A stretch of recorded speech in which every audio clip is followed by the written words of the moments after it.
Welcome to Just a Bit Outside, the baseball movie podcast brought to you by Bucko Banter. Today, we answer the same question we asked last week, just 30 years later. Who is more capable of showing basic human emotion, a washed-up alcoholic former MLB pitcher or a Little League team full of sixth graders? Rockin' 101, she compliment my taste. Whiskey in my lemonade, cause I like the way it tastes. Best seats at the Pirates game, they let me run the base. Yeah, my time is like my money, cause I can't afford to waste. Wifey is a lawyer, take my date to my dates. Or the steak by the plates, and in case after case, run my race at my pace, clear the grass of the snakes. All right, Mr. Miller.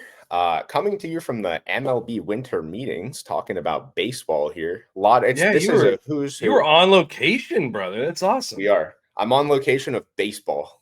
All the baseball that's happening is happening What's happening there? Baseball. A lot of business casual. A lot of people walking around. Brother. How many Q-zips? A disgusting amount. How many? Yesterday. How many lightweight tech fleece vests? Dude, I literally want to. If I see another one, catch me with my eyes gouged out next week on the episode. The Bucko Banter guys themselves, Mr. Moore and Mr. Shore. I cannot wait for them to watch this episode next week because they're about to catch a big time stray right here. I said, "What are you guys wearing?" I said, "What are you guys wearing?" They're like, "Oh, I think the quarter zip." And Shore's like, "Oh, I think I'm going to wear my quarter zip as well." You and everybody, guys. You and literally every person. Boy, you guys stay up all night thinking of that one, or it sickened me. I'm wearing a vest of my own today, my sleeveless denim vest, because I, like the Bears, want to be a bad guy. Bad guy, and a lot of our characters here are the same. We have head bad guy, Morris Buttermaker. This is a remake of the movie that we did last week, The Bad News Bears. That was a 1976 version. We have 2005 here. Still bad guys in the movie. It's all the same bad guys. It's all the same bad guys. An identical cast. We may have flipped a couple roles, like the secondary roles. Yeah, a couple secondary roles. This is 2005. Director Richard Linklater, which tell you what, I was looking at his filmography. He has a very varied filmography. Incredibly diverse. I recently just watched Academy Award winner. I just watched the movie that he made after this, A Scanner Darkly. I watched that movie like 3 weeks ago. Putting those two back to back is diabolical work, dude. Absolutely crazy. It might be the same year. I think they both came out in 2005. Scanner Darkly was at 6, I think. But within a year's time span. Which is nuts. Wild. He made Boyhood, which is really cool. I don't think it won the Academy Award, but it was nominated for a bunch where it was filmed essentially in real time.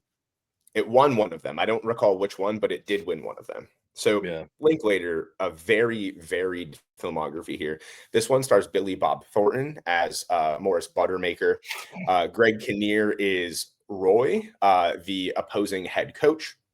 Marcia Gay Harden is stepping in as Toby's mom this time, as opposed to Toby's dad from the original. And then Sammy Kane Kraft here as Amanda Wurlitzer. But much of this is the same, I think, with a little bit of a modern twist. I know we talked about this a little bit last week, but I think this stays extremely faithful to the original. It almost has the same runtime too. Yeah. Almost scene by scene. So I think, we talked about how we're going to try to format this one. We'll still do a little bit of a scene breakdown, but kind of just go through where the differences pop up between this one and the last one.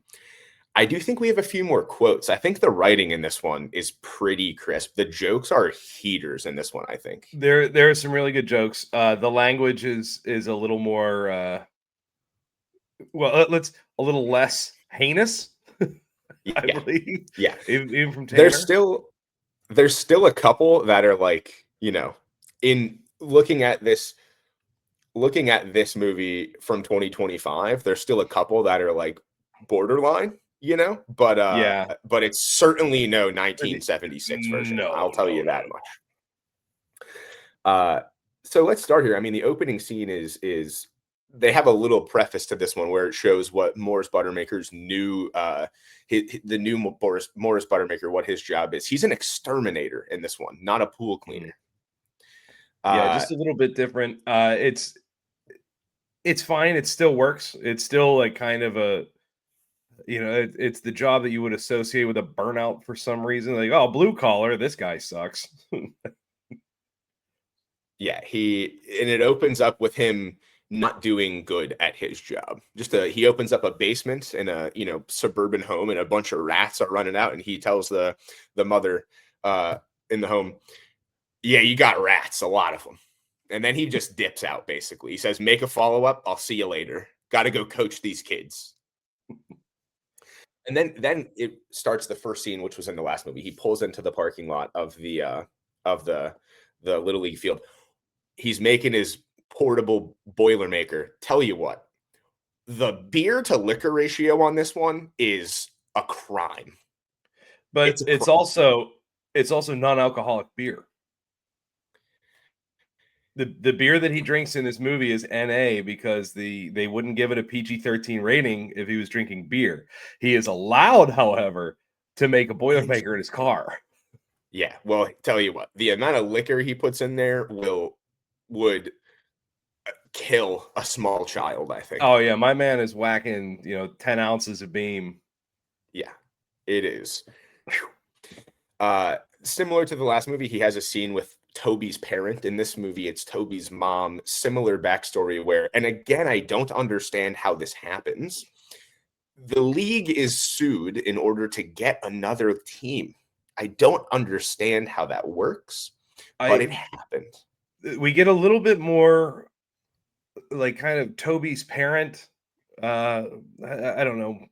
I hate to say backstory in this, but in this one, it's his mother, not his father. And I think the one thing is because he's listing off all the stuff that he does, and throughout the movie, he'll list even more and even crazier like after school activities.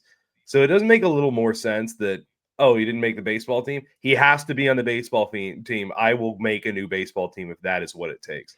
She is a super type A, like getting after it type of individual. Hyper overbearing. What we always would have referred to as a soccer mom.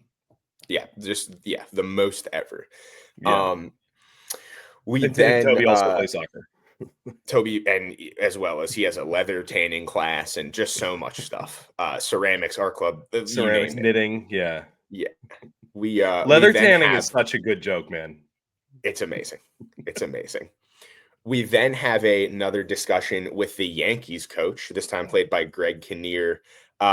We learn that in this instance, Buttermaker has a nickname, Morris the Blade Buttermaker, which one, sick nickname, and very two, good nickname. Has to be a callback to Sling Blade.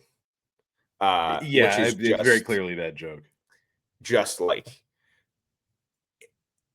an incredible movie. Billy Bob Thornton's probably best performance. That was an Oscar-winning film. I think best adapted screenplay. I'm pretty sure he won the Academy Award for that.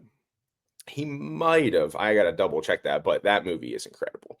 Very, very good. He likes his French fried potatoes. Oh, that movie's awesome. Ain't got no gas in it.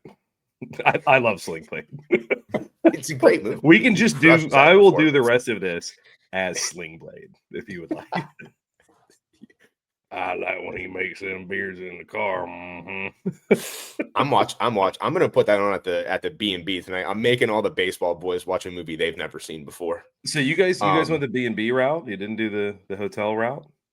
I got the B&B with all the baseball guys, and I'm showing them some real culture tonight. We're watching Sling Blade. Just hit them with Sling Blade real quick. Little sling action. Tell you what, these baseball guys, they're real sickos about baseball, but outside of that, they got to get cultured. We got to do something about it. Got to do something about it. Tell you who's also not cultured. The coach of the Yankees. This guy lives baseball. He is, I think, in this movie, way more of a hardo than in the last movie. He's definitely more of a hardo in this movie. And you can tell because he wears like rec specs. Yeah, he's he's dressed in all of the Under Armour gear, tight fitting, which will become a runner throughout the movie. And he is just way too about this little league team, which I think is a better preface in this one than it was in the last one. Not that like in the original, the Yankees coach was like not an asshole. He obviously was, but like you don't really get the vibe that he's a super asshole until he assaults his child in public. Yeah, In this he one, had a like kind of a warm relationship with both the team and like even Buttermaker. Like until he's playing him at the end of the season, he really doesn't. He's like not a dick. in this one, they do a good job, I think, laying the foundation to be like he's an asshole. Yeah, they definitely establish him as the antagonist early, even though like the antagonist technically in the first one is it's their own team because they're just that bad. Yeah, They're that we bad news. we also get a little bit more kind of a different twist on Buttermaker here. He is an alcoholic, but he's also a little bit more of a womanizer in this one. You see him kind of uh, ogling, observing far too closely. And this part was a little bit unclear in the movie. I guess they clarify it later. It's an adult women's softball league. Because when this scene first happens, I'm like, is this guy looking at kids? But he's not. Yeah, like They're what do we? adults. Yes, it turns out later that they are in fact grown adults of consenting age. Yeah, he is ogling the second base softball player a little too much. A little too much. So you get that twist as well, which will kind of become a theme a little bit later on. And then we have this scene where we meet all of the players. It is, give or take, about the same kind of archetype of individuals that was in the first movie, with a few twists here and there. And let me pull up the names because I don't have the last names written down. And the one last name is just absolutely like a killer, and I don't want to mispronounce it. Which they never pronounce his last name because it's too difficult for Buttermaker, so they just don't use it at any point in the movie. They don't. They call him by his first name, which is Garrow. So we start off and we introduce. We still have Toby Whitewood again. We have Engelberg again. Tanner Boyle again. We have Miguel and Jose Aguilar again. In this one, we introduce Matthew Hooper. Not quite yet. He doesn't show up just yet. We have Ahmad Abdul Rahim. We have Prem Lahiri, who is kind of taking place of the super nerd statistician type of character from the last movie. Timmy Lupus is back.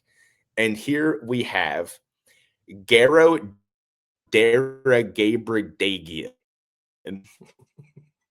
Garo Daragabradian. There you go. I said it right the second time, not the first one. Which results in one of my favorite lines in the whole movie. I knew exactly where you were going. He just looks up from the notepad. He texted notepad. me this line. Dude, it's so funny. It's so funny. Buttermaker says, "What is that, Aztec?" And Garrow responds, he says, "It's Armenian." And Buttermaker just goes, "Same shit. They both built pyramids." Pyramids. What are we talking about? What are we absolutely talking about? And this is also a runner, which the joke is just Buttermaker has no idea what Armenia is at all. He just has none whatsoever. First, he thinks it's Egypt, is what he thinks actually, because he makes a comment later on in the movie that also leads you to believe that he just thinks that it's Egypt. So he is, we're also saying like, okay, obviously not the most cultured guy either. Aztec is just Linklater was on his shit when he was writing this script. The jokes on this one are big time zingers. Immediately following that, he hits us with we got a goddamn League of Nations here, which is also a great one as well. It is a very diverse team. I was going to say that's as whenever they modernize the story, the team is much more diverse, and their team is much more diverse. The other teams They're a little more homogenous, which Yeah. it leads like maybe this is why those kids weren't allowed to play. And that part is super interesting to me because I was thinking about that. Like, you know, there's been a large debate in, this current day and age about diversity in movies. This movie's super duper diverse, which is really interesting. Correct. And then we have Hooper, who rolls up after one gets introduced, and then he rolls up. He is in a wheelchair. He actually which rolls also up. leads us to he rolls up, which also leads up to Tanner hitting us, and he is just as much of an instigator in this one as he was in the last one. Tanner just looking at him, you gotta be shitting me. And Hooper says, that's right, I'm in a wheelchair. What? Just a super duper diverse cast of kids here, which, like, I guess that is the point that they're making. Like, we got the ragtag group that like no one else wanted. But from the modern day perspective, it's like, pretty commendable, to be honest with you.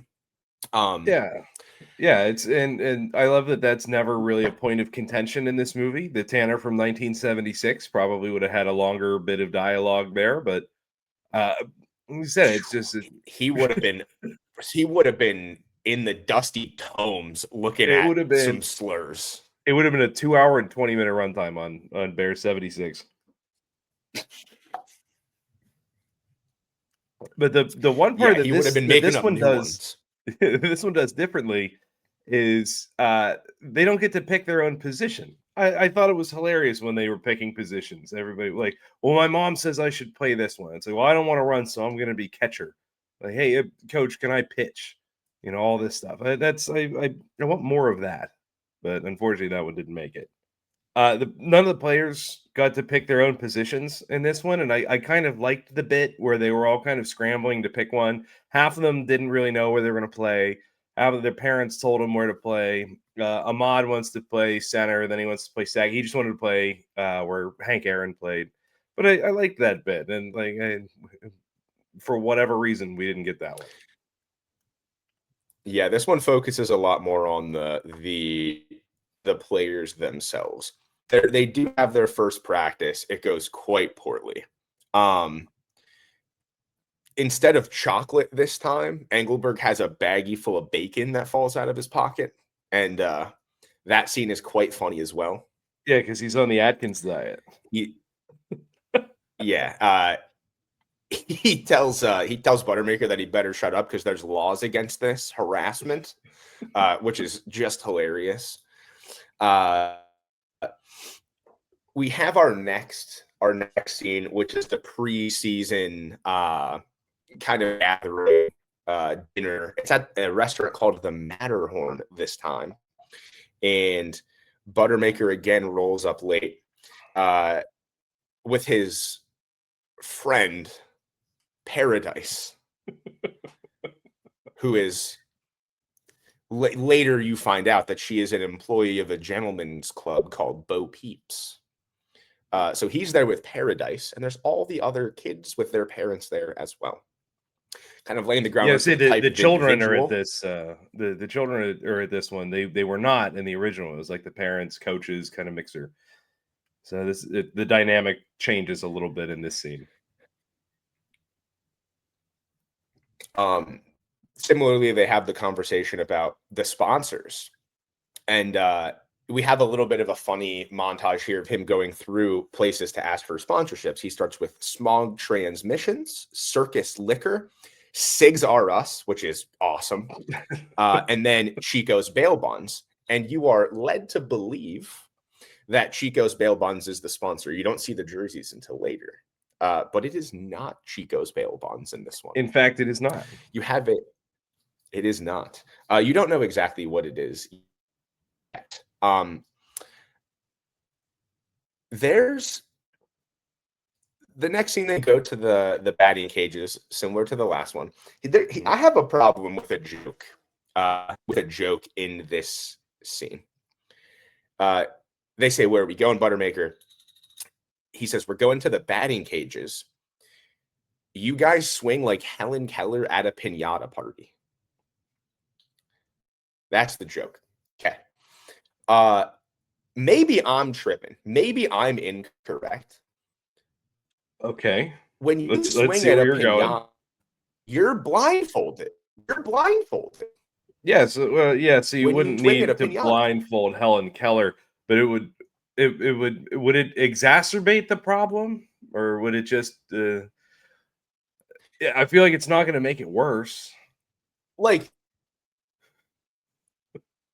it's just like you already can't see when you're swinging at a piñata.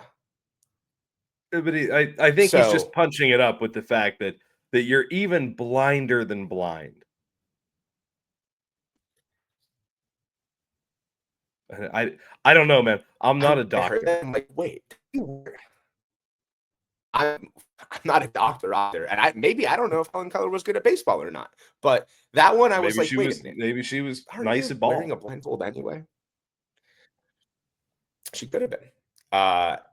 You get a little backstory instead of there being a minor league player who played with the pros just in spring training, we find out that Buttermaker did in fact make the pros.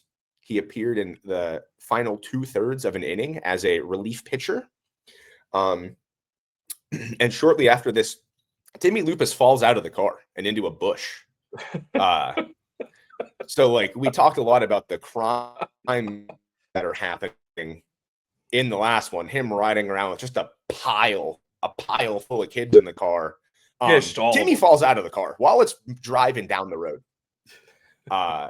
which is not good.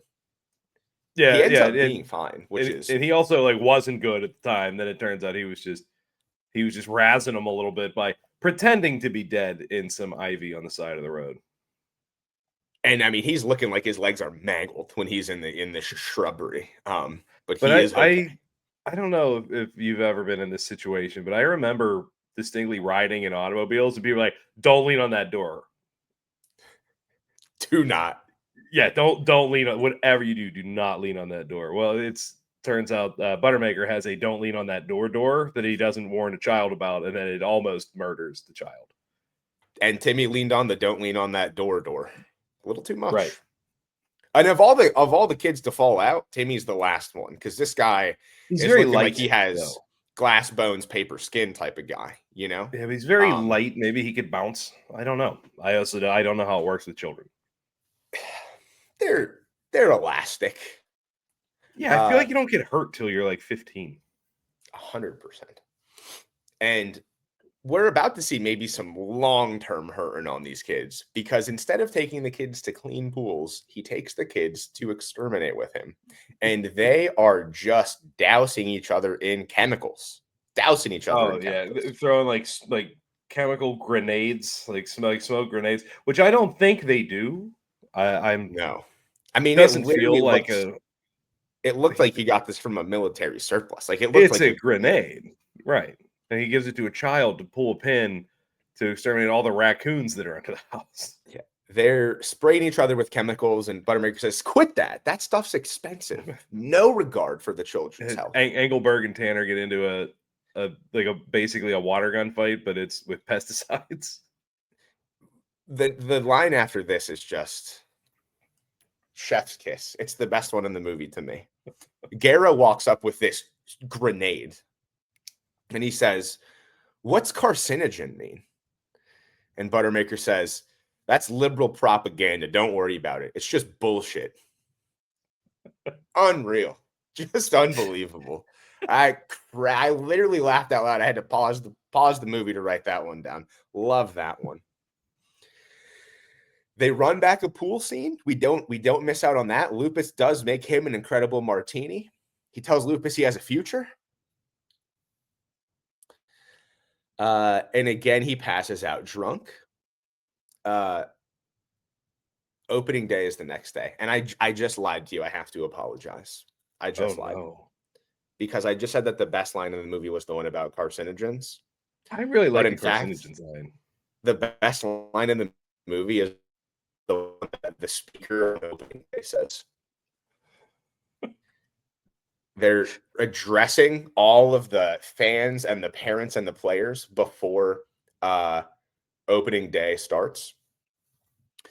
And he says, and this movie came out in 2005, mind you. In this time of terror, there is one thing we all need. The grace of our Lord, our heroes overseas, and baseball. Unreal. Unbelievable. There's one thing we need. The grace of our Lord, our heroes overseas, and baseball. Listen, Linklater's throwing some heaters in 05. We've all been to a VFW, American Legion. You know, like we've heard this. that is small town America in captured in beautiful celluloid. Linklater's throwing heaters in this one. In 05, pretty good. We see again Buttermaker late. He empties out a cooler of dead rats into the dumpster behind the baseball I love the field, cooler of dead presumably rats. just getting on a job. Love the cooler of dead rats. And then we have the scene where it pans across all of the kids, showing their sponsors. We have Leslie's pool cleaning. We have something else. And then we see I did like that there's the a pool Bears, cleaner. sponsored by Bo Peep's Gentleman Club. The pool cleaner was a nice nod. It was a nice nod. It's a nice nod.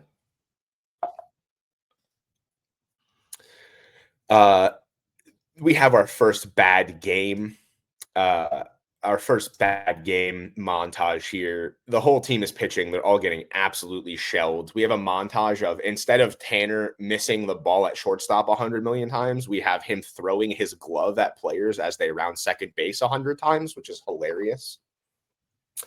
Again, Buttermaker goes to forfeit the game. We have protest from Roy, the Yankees coach, talking about the purity of the game and all of this stuff, which gives us a quote of a throwback to our first movie. He says, "Who the hell are you, Shoeless Joe, walking out of the holy cornfield?" Pretty nice. Pretty good one. See, everybody talking loves that about movie, and everybody understands the references. Richard Linklater loves that movie, apparently. They leave. And instead of having the kind of discussion in the tree with a mod that was in the first movie, we have a discussion with Buttermaker, Garrow, as he's kind of just sitting on a bus stop bench by himself. So this is kind of the parallel to that. And they're discussing how Garrow's Armenian parents don't understand baseball, things of that nature. He says he wants to run away to Salt Lake City, to which Buttermaker responds, "Well, don't do that. They don't even like Africans up there." Which again, further, he just thinks Armenia is in Africa. He has no idea what Armenia, where it is. He's heard the name at one point. He's unclear as to what it actually is. Yeah, just he has no clue whatsoever. Now we have our first scene with Amanda, which is a nice little nod to the last movie as well. She's not selling maps to celebrities' homes. She's selling jeans. I don't Vintage know how I designer, feel about European. that. I love the streetwise hustler Amanda, and now we've just got, you know, she's what like Santa Monica Pier or something. Is an amalgam of that. Just selling vintage clothes. You know, she's not the tomboy anymore. She's still sassy, still good, but same relationship, ex-girlfriend's Still daughter. sassy. But yeah, still very sassy. But if she wasn't out there hustling, and she has a boss who shows up and like is trying to get her back to work while this old drunk is talking to her. That is the part that feels kind of like maybe the most modernized. It's like she's running a business. She's marking up these jeans big time. Similar story to the first one. She says, no, thank you. Not going to do that. The next scene goes back to the team playing very poorly. Hooper has, this part's hilarious to me. Hooper has an eye patch on, and Buttermaker says, what's wrong with you? Hooper lies, tells Buttermaker he has ocular cancer, but actually just a cat scratched him. And you're like, geez, oh man, this kid can't catch a break. He can't catch a break. But he's it's just awful, lying. this poor boy. Yeah, no, he's just kind of. But he's lying to get Buttermaker. He's just having fun. We have our discussion of we're disbanding the team. That whole thing goes around. Buttermaker gives his like hearted pitch to he's gonna do better. They say still no, don't care. Then he screams at them. He says this is a dictatorship and kind of snaps everyone into shape here. This is the best change that they made in the whole movie. Clearly, they got some feedback that the fielding stuff in the first movie was just not it. And they completely fixed the fielding stuff in this one. Like, they're fielding grounders the correct way now. Yes. Yeah, we're not planting our knee and wearing the ball. He tells you, like, bend your legs and keep your ass low to the ground so that you can pay, like, you can, stay in front of the ball. It's nice. It's nice. It's nice. It's refreshing to hear that. It is refreshing. We have another conversation with the coach of the Yankees where they again reference him wearing clothes that are way too tight. This is really weird because I've seen this movie many times, and this is the one line that stuck out to me from all the times I watched this movie as a kid. Buttermaker tells him that he looks like he's smuggling grapes with how tight his pants are, which is hilarious. And that's the one line from the whole movie that stuck with me the whole time, which is so interesting. We have another series of shenanigans in the baseball games. Buttermaker gives Engelberg a bat that's stuffed full of bouncy balls, an ode to the corked bat. He tries to get a individual of short stature who is a grown adult to play for the Little League team, a little person. The White Sox did do that. The White Sox did it. There is an historical precedent. They lose this game again. We revisit Amanda. The reverse psychology doesn't work this time. They do the whole, you wouldn't have been good anyway. Amanda explicitly calls it out, says, you think this reverse psychology is going to work on me? But eventually kind of she does relent and does come to play for the team. Now we get into some like actual, like the team is kind of grooving some real baseball stuff. And the one thing I want to say about this is, and we'll talk about this a little bit later when we get into the baseball scores. There's a couple longer baseball sequences and like whole field baseball shots in this movie. Yeah. And they're awesome. They're very super good. Especially Amanda, which it turns out she was a pitcher in softball as well as baseball. So she played both sports. But no, she was an actual, like an accomplished athlete. So in this one, I wouldn't be surprised if they pulled from kids that had experience in baseball. Yeah, it's like the ball is nice. It's like this is going to be pretty high up, I think, for me. The baseball shots in this movie are very good. There's one huge problem later on that we'll get to, but overall, it's quite good. I know the issue in question.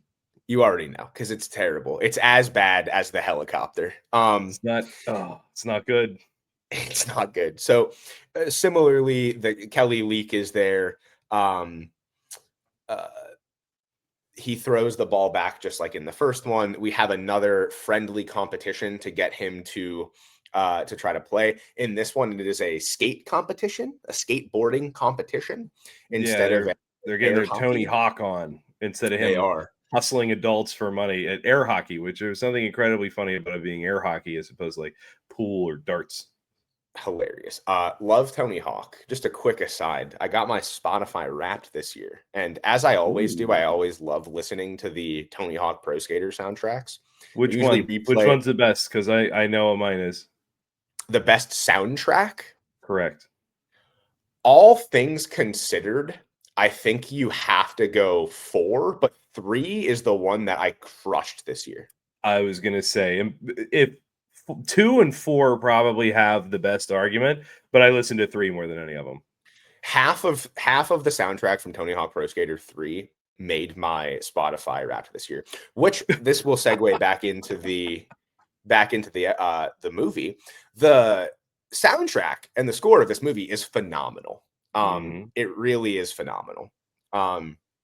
Captures that same essence. And speaking of the typical liberal bullshit, the first time we get to see Amanda Wurlitzer slicing and dicing, it's to a soundtrack of Ted Nugent, the Motor City Madman. That's it. It is pretty interesting. I did. He would have put a seal of approval on that. I think so. The one part that is interesting, and I actually didn't even look up if this is a real band or not, but instead of going to see the Rolling Stones, they're going to see a skate punk band called the Blood Farts, which I'm going to do a little research right now and see if this is a real band, because buddy, you go ahead and Google Blood Farts all you want. I'm going to see. I'm going to let you take the helm on this one as our head researcher. I Google imaged it with safe search off, actually. No, it seems like it is. It seems like it is a real band. Oh no, I think it's a post. Okay, the current band Blood Farts, I think was it was post as a nod Bad to this News Bears, yes. But I can live with that. The band from the Bad News Bears was a band called Phantom Planet, using the, I guess, pseudonym the Blood Farts. Okay, so it was a real band because it looked like a real band. They were grooving. They were grooving. Because we never get to see the Rolling Stones concert, but we do see the Blood Farts. And you know what? I have to make a correction as well. I listened back to the last episode. I initially referred to the band as the Rolling Stones in the last one, which it was the Rolling Stones. Then a second time I referred to them as Motley Crue, but it is in fact the Rolling Stones. So that's on me. Because Motley Crue rules. Motley Crue does rule. And you know what? I'll be better. They do come play. Or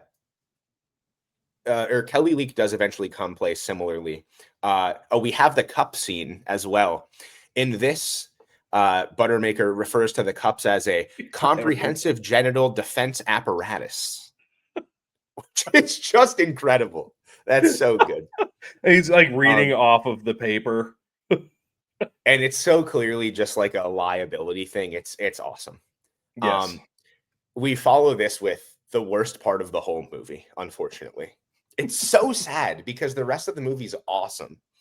Kelly Leak hits a home run, and it is some of the worst CGI that I've seen. It's terrible.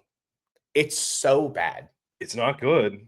Like, just do the stupid, corny, like you see him hit a fly ball and then you throw the ball over the fence trick.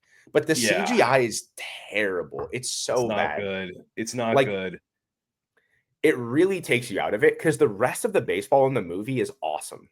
And this just is terrible. Yeah, it does have the same bit that I really, really like from the first one, and I'm glad that they do it again. But it's whenever you get to see Kelly Leak starts at practice the first time you see him. And he's kind of hot dogging, she fires in a pitch and he catches it. Like bare hands it and flips it back, and the Buttermaker's telling her to put some mustard on it. And he takes a swing and gets a hold of it. And as the camera, as it tracks, as the ball clears the fence and it pulls out, it's in a game situation. And I love that little passage of time bit, just stylistically. I love that. I am a sucker for that and they do it again, and I'm very happy with it. And then you get to see some of the worst CGI of all time. Also, it's from 2005.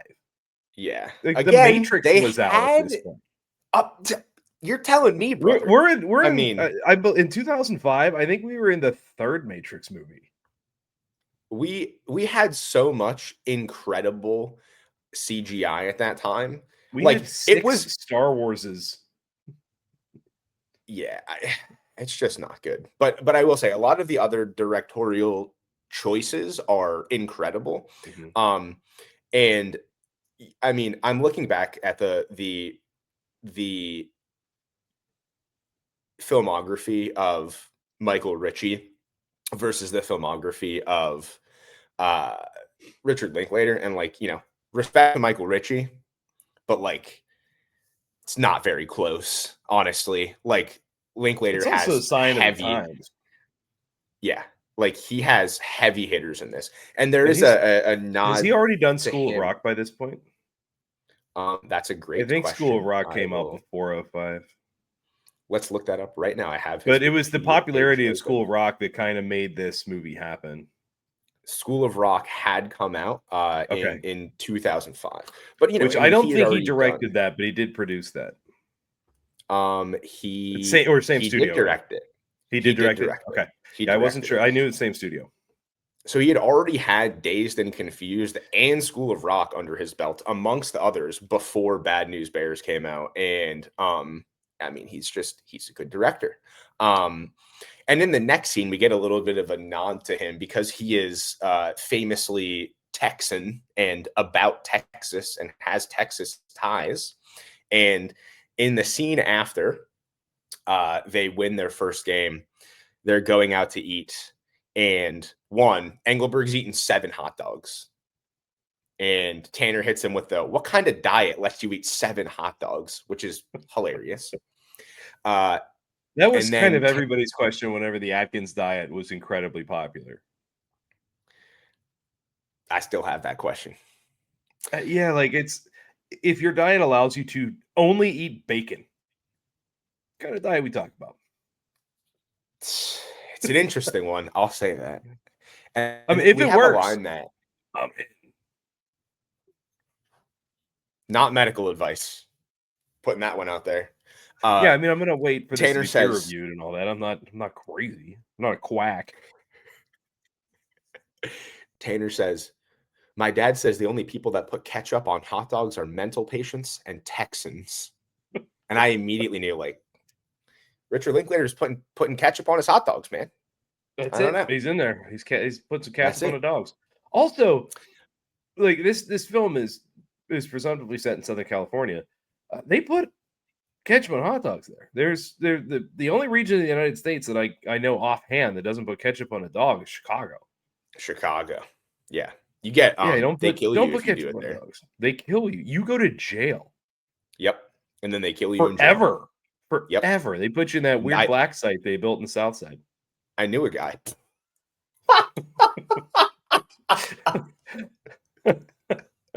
You don't want to go there. You don't even want to go to the South Side on a you good get black. You get black bagged, and that's it. That's it. Jeez, oh man. That's not like a thing I made up. There's an actual fed black site in the South Side of Chicago. You guys need to Google it because it's horrifying. It's Bad News Bears. Is what it look is. it up. It's Bad News Bears. Damn. Getting a little woke on us, Christopher, huh? Sorry, I just don't want people dragged into an old like hotel or whatever and never seen again. Never seen That's him. A bad guy. Here's never a question: is it cool? That's what I'm gonna say. CIA black site's not cool. We'll take a stance on that one right now. We'll take a stance on that one. Boy, oh boy, this is a kids movie about a little league baseball team. We're talking about CIA black sites. Well, it's a ketchup thing. Hell yeah, dude. Now we're getting after it. It's just how they care about ketchup. They care about ketchup so strongly. They got the feds in there. That's it. God, this is our best tangent yet. Love this one. But also, I like our shameless product placement is Hooters. Hooters. And they're at Hooters, which is very in line with new Buttermaker. Mm-hmm. and everyone's singing cocaine. Even the kids, which is very interesting. Like, do all these kids know that song? I don't know. I also don't think he was performing that song at the time. He only started that again like fairly recently. Yeah, well, they're getting after it. They're singing. Even he was like, the next scene, not in the first one. This is in addition to again show the nature of new Buttermaker. I don't even know. I don't recall even where this happens, but there's a scene where Toby's mom approaches Buttermaker to give him a gift basket of artisanal oils and vinegars infused with rosemary and things of that nature. And she proceeds to tell him that she never really went for the bad boy type, but the way that he's working with these kids, she's really been quite attracted to Mr. Buttermaker. I also kind of get it. I do kind of get it, because like Mathal was kind of like just a big grump. Yeah. It's Billy Bob Thornton plays it a little cooler. He's a little less uptight. He's a little more relaxed, a little more blasé about all this. So I do get it. While he's like blasé about like the stuff that's going on, like his person, like the individual that he is much more emotive. Like Walter Matthau's Buttermaker was extremely reserved, like very just like spaced, like didn't really care. He did not want to be there. He just wanted to drink his beers and go through the motions. Yes. Yeah. But Buttermaker, or new Buttermaker, Billy Bob Thornton has much more charisma and is more emotive than Walter Matthau's was. Eventually you do see that Buttermaker did end up at Toby's house with his mother. And as he's leaving in his walk of shame, Toby also walks out of his room and says, Buttermaker, what are you doing here, coach? He says, I'm taking this extra serious. I'm making sure you're here oiling your mitt, making sure that you're ready to play. Every day, you got to keep your mitt oiled. I mean, we might just have to let that one percolate for a little bit. Let that one stew there. I think it's such a good moment, man. And watching Billy Bob just kind of snap to it. It's just funny. That one's good. It's just a very good Billy Bob Thornton, and he plays it dead serious. Super duper good.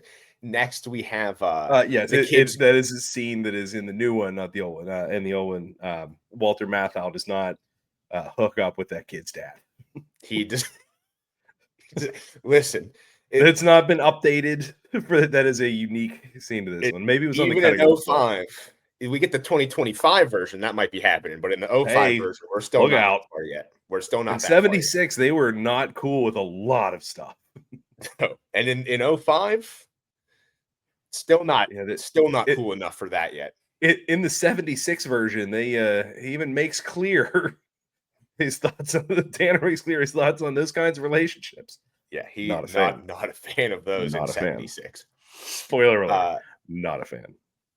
We have the scene where the kids kind of crash the stuff that Amanda is doing, except in this one, they go to her work where she's selling the jeans instead of the ballet class. This is the best one-line zinger from Tanner to me.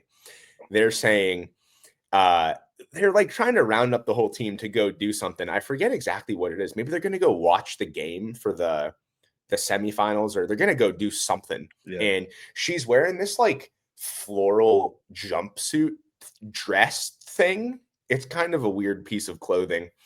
And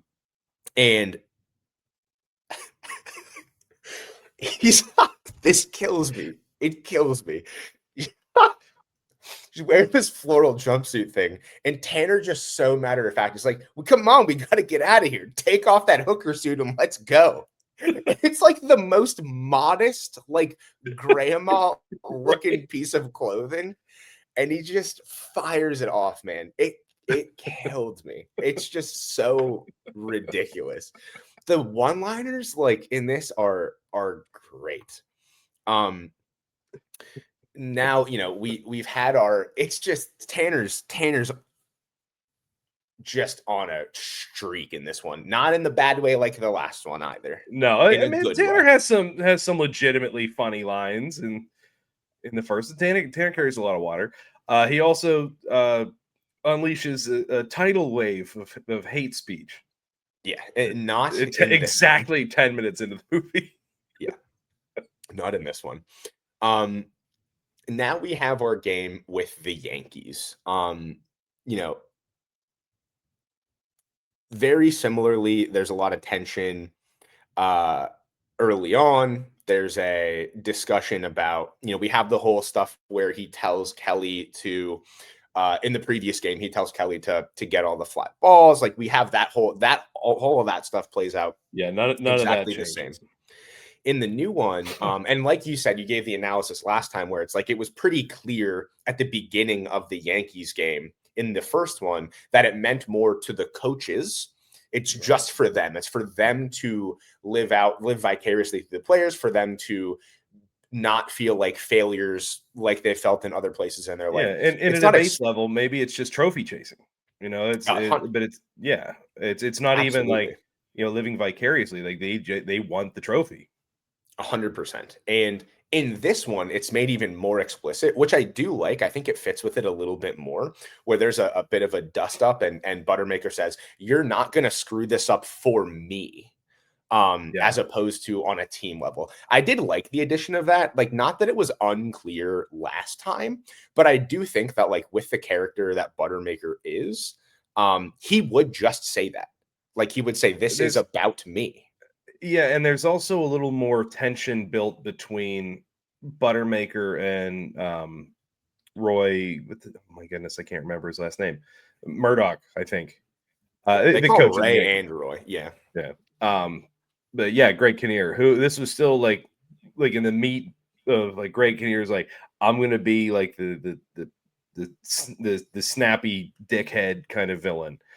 He's He great. absolutely kills it. He's so good in that role. And I love Greg Kinnear a lot. And he was so good at that as just being like kind of snarky. He's Um, of he's any actor exceptionally strong in this role. of any actor asked to be condescending, he's one of the goats. It's crazy. Like Oh, way up you there. get Way up pissed there. just watching this movie. Um, it's awesome. We have another incident with Amanda. In this one, it's a shoulder check on a throw to home instead of a spike. And we do get a nice little instead of honky bullshit in the first one, we have Ahmad calling one of the Yankees a cracker and punching him in the face, which is I love him dropping awesome. cracker and just decking the dude. Loved it. It's awesome. Because Because there's some up until this point, Ahmad's character kind of got neutered from the first one. He definitely takes a back seat to some of the other kids, but in this one, he gets himself a little zinger.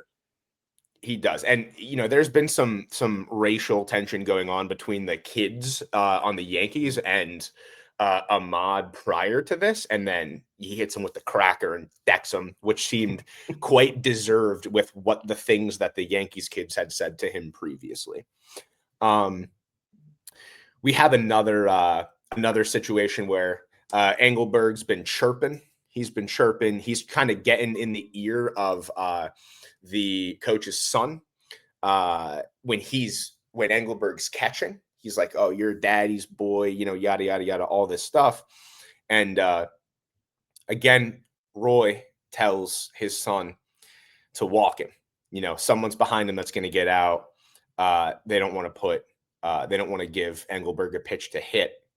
And again, he throws at him. We have a similar incident here. Tell you what, the child assault in this one is not quite as bad as the last one. He doesn't slap the hell out of him. He does not. Now it's more of an accident. He kind of roughs him up by the collar, grabs him, and then when he lets him go, he kind of falls on the ground. There's a bit more of a to-do amongst the people observing than in the last one. Yeah, there's definitely more of a reaction there, but it does work the same way. And the thing about the first one is whenever he hits his son, and he slaps Joey. It's because he's so upset that he was trying to injure a child, which is why, and it happens the same in the other one. And it's, what are you doing? You could hurt someone. Like, that's not why we're doing this. And it's, you know, he is having that kind of moment where, like, oh my God, what are we doing here? Like, this is a game. And then he just hits a kid. He literally says, you were trying to hit him. And then he hits him. Well, he was teaching him a lesson. Tough love, they call it. Never did anybody bad. In this one, instead of Engelberg hitting a grounder to the pitcher who then holds on to it, he just gives him an absolute. He says, "Hey, Engelberg," and then he underhands him just a meatball, and Engelberg just unloads on it and just hits a nuke. Just hits a nuke on this one. Similarly, Buttermaker has this realization: we got to get the rest of the kids in this game, right? This isn't about me. We have to get everybody in there. He tells everybody to go play. Hooper hits us with a great one. He says, I don't want to play. And then he goes, I thought you joined this team to play baseball. And then Hooper says, hell no. Why the hell would I want to play baseball? I'm a damn paraplegic. just incredible. It never really gives us a reason why he joined the team. It's just that. Why would I? Well, I don't know, man. Like, why would you? He never wants to play. We do have him making a play, though. In this movie, instead of Lupus catching the ball at the fence, we have the setup for that. Lupus is playing second base. Hooper's in right field. Lupus is backing up, trying to catch the ball. It falls out of his mitt and directly into Hooper's, who's stationed behind him in his wheelchair. And it's a great moment. Our ending is very similar, right? We have our attempted intentional walk. Kelly hits the ball deep. He gets thrown out at home. We have our similar trophy presentation. The difference in this one is they don't give the kids alcohol. They give them NA beers. Yeah, and he makes it a point to say that it's NA. That was a point of contention with the MPAA. They wanted to make it an R-rated movie. So NA beers in this one. Lupus has the same. We'll be back next year. The ending is very similar. We do have a great one where Toby's walking off with his mother, and she goes, "This is what's called a moral victory, Toby. It's almost as good as the real thing," which is awesome. Love that one. Very, tongue-in-cheek about, I think, the ending of the original that I really enjoyed. All in all, an extremely faithful adaptation of the first one with very few changes. We have minor character tweaks, some personality tweaks, a little bit more of a diverse cast of a ragtag bunch of minor league players, little league players. But overall, very faithful to the original. We get it's still at its heart, kids movie, which is, I know, like some of the language is a little more risque in the 1976 one, but it is, at the end of the day, it's a kids movie. It's for children, and it feels almost like it's by children. Because the kids aren't just progressing a scene in the background. I mean, it's Buttermaker's movie, but the kids are the ones that carry the water.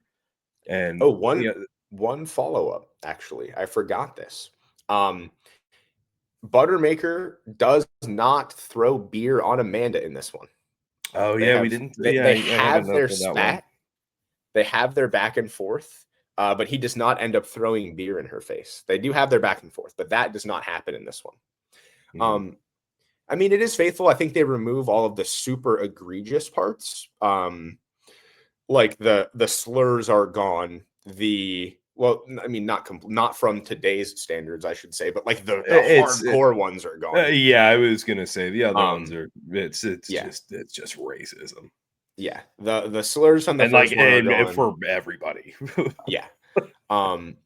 The child assaults are either not as bad or are removed, right? It's not like a straight up, you're hitting a kid in the face, you're splashing a beer in a child's face. Like, that stuff's done. But outside of that, a pretty faithful adaptation of the original. Yeah, we get a little more out of the opposing coach.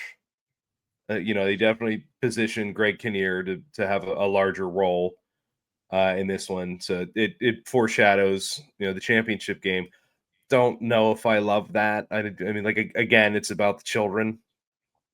We still get a fight between the Yankees and Tanner and what do they call it? Lumpus in this one, right? Lumpus. Yeah, Yeah. Lumpus. But instead of pouring ketchup on his head, they lock him in a porta-john and shake it. Yeah, And not instead good. of throwing Tanner into a garbage can, they huck him over like a pretty tall fence. But yeah, so we know the Yankees aren't good dudes; they're bad guys. Bad guys. Any final thoughts before we hear a word from our sponsor and get into our ratings? I mean, it's essentially the same film. So very, very, very similar. Yeah, I have some thoughts, but they'll go in with my ratings. All right. We get to our scores. But before we get to our scores, let's take a minute to hear from our sponsor for this week's episode. And this week, we have one question.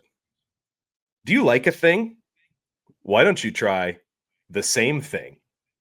Is it better? Not really. Does it matter? Not really. When life gets you down or you need to meet a deadline, try the same thing. But I love the same thing. I love the same thing. This is the remakiest remake. Maybe until like 2 weeks ago, whenever I saw the How to Train Your Dragon remake, which I didn't realize exactly the same movie.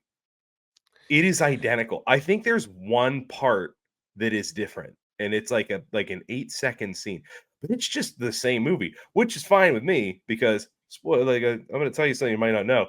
How to Train Your Dragon is possibly in my top 5 favorite movies ever.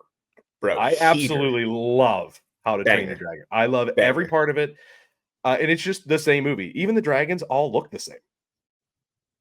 That's interesting. It's good. You should watch it. It seems like the cheat code for the remakes here might be like this might be the cheat code, which is, hey, let's make a movie that was popular 30 years ago, except less racist. Yeah, let's make it again. Cheat code. Even with that, I mean, I want to make something clear here. I'm glad the movie's not racist. Without a doubt. But with that and with everything else, it feels watered down. And I think this might be because of the inverse, because I grew up watching the original. And then I got this one. But even outside of the dialogue, even outside of an 11-year-old just spewing hateful words, let's do Billy Bob Thornton. Let's do Buttermaker. The Mathon one, he's a drunk. He's curmudgeonly. He's not quite as slick, but you just know he's not a good person. Like he's just a bad guy. And then we get the Billy Bob Thornton, where he's a little more charismatic. Like I said, I think we use like the word blasé, plays it a little more cool. He just kind of reads as like a slacker.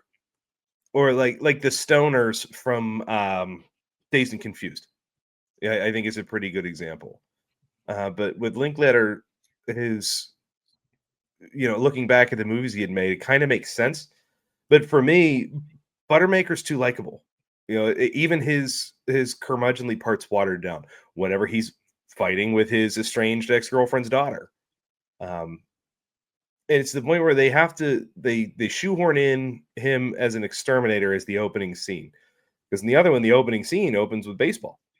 It's baseball practice, like early morning baseball practice, that he comes in and makes a drink in the parking lot. In this one, it starts with him. For me, the Bad News Bears isn't about Morris Buttermaker; it's about the team. And in this one, it positions him as kind of like the comedic force in the movie. Interesting. I mean, I do think they do water down some of the worst parts of the old Buttermaker, and then they put in they put in this one him being like a womanizer. Like that's what they just kind of take make out. him horny. Yeah, they do. Bo Peep's Gentleman Club sponsoring the. I forgot to mention one of the funniest runners. I think is all of the employees of Bo Peep's Yeah, Gentleman the Club. dancers are they're at every game. They're at every game and they are cheering for all the kids. There's a scene where they're cheering for Lupus and it's hilarious. It's so good. And like they're there and they are there. They are watching the game. They're like, about it. It is so funny. And it's awesome. Like it's wholesome. So it is wholesome. It is. Let's get into our scores here. Let's get into our scores here. Baseball realism. This is quite good, I think, because not only just like the actual ball itself, but the shots that they use to show the realism.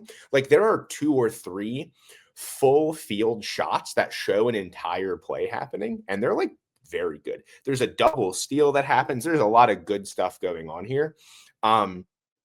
It does get dinged for the CGI home run. I hate that CG so home run. much. I didn't care for, and I guess it's more of a ding on the movie than the baseball score. But when he's trying to like hit him with some razzle dazzle, like when he's doing some underhanded stuff, the baseball bat full of bouncy balls, which would in theory work.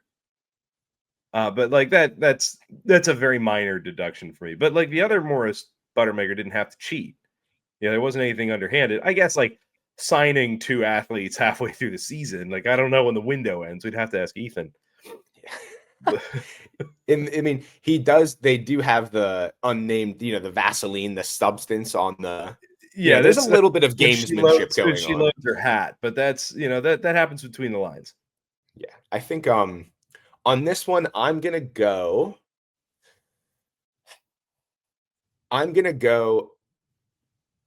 8 out of 10 extermination grenades.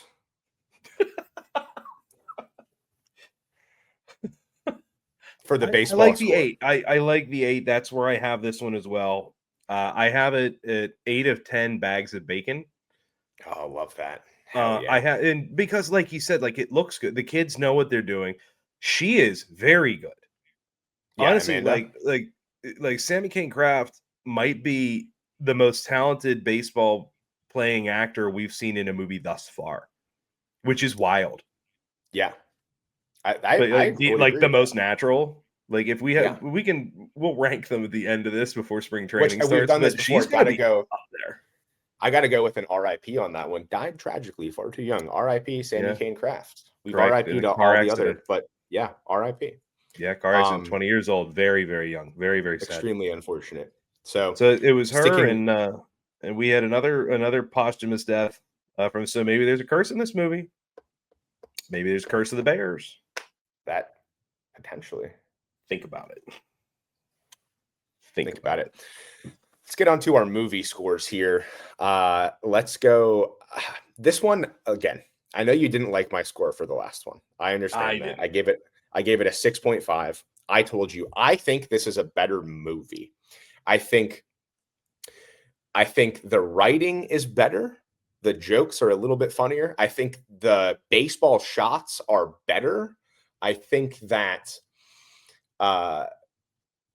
it does get dinged for the CGI, and maybe it doesn't need to exist, man. It doesn't. It's not good. I think there's maybe a difference of opinion on if the changes thematically helped or hurt Buttermaker's character, but the performance from Kinnear as the Yankees head coach is much better.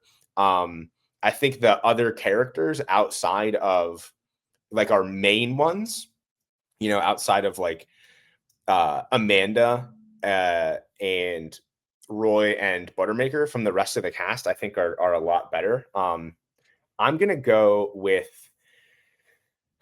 78 out of 100 friends named Paradise. I had already talked about it earlier.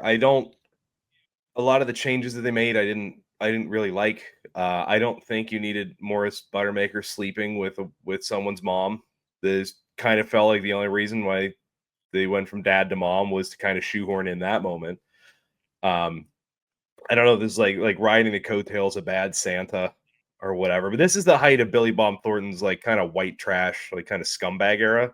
And now he's in just his like older, slick Southern salesman era, which I also like. Landman's good. I feel like they kind of neutered some of the kids. Engelberg's still very good. Tanner's still very good. He doesn't play catch with a Ahmad, man. yeah. Ahmad gets like Ahmad's all of his motivation is gone now, and they gave it to the pitcher. Garrow. Well, like Garrow. they kind of, yeah. Yeah, they invented some new characters, and it kind of but without making the movie longer. So it kind of stretched everything out. It would be like if they suddenly added more Muppets, because like the Muppets all kind of have their thing. So we start throwing in more Muppets. Like, what the hell are the new Muppets going to do? Like Kermit's got this. That's right. I mean, you got to figure Tatum O'Neal won an Oscar before she was in Bad News Bears. That's crazy. She won an Oscar when she was 10. And you can tell in the scene whenever he throws the beer at her and she walks away and she's cool and tough and the camera swivels around and she's weeping. And like that scene is tough in a movie about children playing baseball. That is a legitimately powerful scene.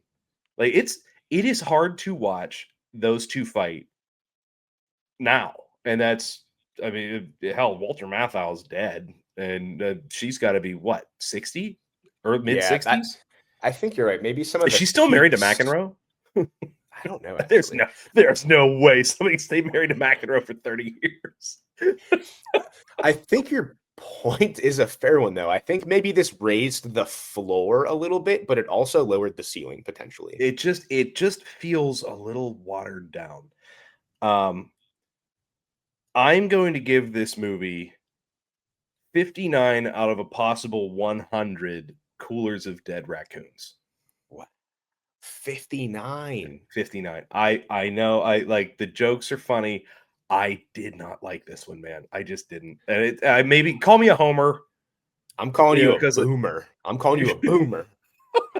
I need more racism in my movies, damn it.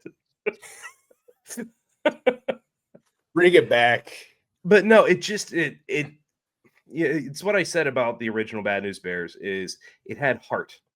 And this one, I didn't get it. I think it's because everybody had a little too much to do. And it gave us a bad guy in Greg Kinnear that doesn't really exist in the other, because it was about the team trying to overcome them being really, really bad at baseball, not them trying to dunk on some hardo that's wearing rec specs, which I like that. I like that a lot. But it just it waters down that part. I don't disagree. They were also going to remake the sequel, which you just learned existed. But yes, Linklater had apparently a script for a second one, but this movie did underperform at the box office, and it also got no Oscar nominations. We ultimately did not get the sequel that was planned for this. Instead, he made A Scanner Darkly next, which if you haven't seen did he. Wild ass movie. It's a very, very strange film. If you haven't seen that one, folks, go check that one out if you like some sci-fi movies. I think that is about it for this one, unless you got any fun trivia for this one. I think I covered most of it. Yeah. This movie has a higher rating than Bad News Bears 76. This is PG-13. Bad News Bears is PG. But there's you mean yeah, it's PG-13 for 2005, the PG. Well, and the difference is the first PG movie, I think was it Raiders of the Lost Ark? It was an Indiana Jones movie. Because PG-13 didn't really exist. It was PG or R. So that's PG-13 became kind of that gray area in like the late 80s, early 90s. But where you could get away with a little more. The one thing you can't do is drink. No drinking. I know you can't smoke in a PG-13 movie anymore. If you smoke, it's R. But yeah, it's the ratings change periodically. But yeah, it's funny because this is technically a more mature film than its predecessor, which is not the case. Not the case. Certainly not the case. I think the kids might smoke in that one too. There might, I mean, other than Kelly, who's just ripping cigs and driving a Harley. Well, so it is interesting because he never actually smokes in the original. He has a cigarette in his mouth. He has a lit cigarette in his mouth, but he never inhales a cigarette. Yeah. Like Bill Clinton. And he never inhaled. I did not inhale. Kelly is now, he's like a skateboarding, motorcycle riding, like juvenile delinquent, as opposed to just a criminal doing crime. Just a crime lord. Yeah. It's just all he's doing. He's just like, everything he does is illegal. All of it. And it's awesome. Like a lot of B&E. There is some watering down of that, but I do think altogether I enjoyed this movie more from a watching experience. It's charming. I think that I really value dialogue heavily, and a lot of that stuff is a lot zippier, I think. I do see the child actors are actors in this one, and I in the first one I feel like it was a lot of these kids' first time in front of the camera, but it worked. Like even Engelberg, they changed Engelberg's character, but in a way that was still funny and it's still true to his character. The other one, it's like I eat I have to keep my metabolism up in this one, and I'm on the Atkins, and the other one is like I eat because you bully me. Yeah, and it's like it works. Yeah, so it's an overbearing parent giving a child a complex, and it's funny for some reason. It is. It shouldn't be, but it is. It is. I think that might be about it. Let's see here. We have to like and subscribe to the YouTube channel. Share this, repost, retweet, put it on your story, all that jazz. This week, I think you should sponsor a Little League baseball team, and on the back there, just slap the old Bucko banter across it, right? I want you to promote it that way. Next time I see a group of ragtag kids who are horrible at Little League baseball, there better be a Bucko banter across their back. So promote this any way you can possibly imagine. And until next time, get your popcorn ready. Best seats at the Pirates game, they let me run the base. Yeah, my time is like my money, cause I can't afford to waste. Wifey is a lawyer, take my date to my dates, or the steak by the plates.